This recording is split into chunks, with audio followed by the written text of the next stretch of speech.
শুভ সকাল। সবাইকে পুষ্টিকর খাবারের শুভেচ্ছা জানাই। আমি আজকে যে খাবারটা খাচ্ছি দেখতেই পাচ্ছেন, দুধের মধ্যে খেজুর, কলা সহ এখানে প্রায় অনেক রকমের বাদাম, যেমন কাজু আছে, চীনা বাদাম আছে, তারপর কাঠবাদাম আছে, তারপরে সিডস আছে, এই যে পামকিন সিডস যেটা সেটা আছে, সাথে ওটস। হ্যাঁ, এগুলো সব মিক্স করে সুন্দর একটা পুষ্টিকর নাস্তা আজকে আমি করব।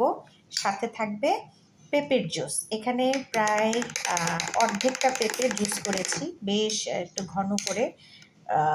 আর কিছুই নাই, এখানে কোনো সুগার নাই, পেঁপেটাই অনেক মিষ্টি।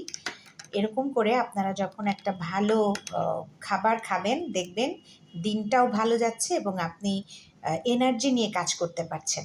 সবাই ভালো থাকবেন। আল্লাহ হাফেজ।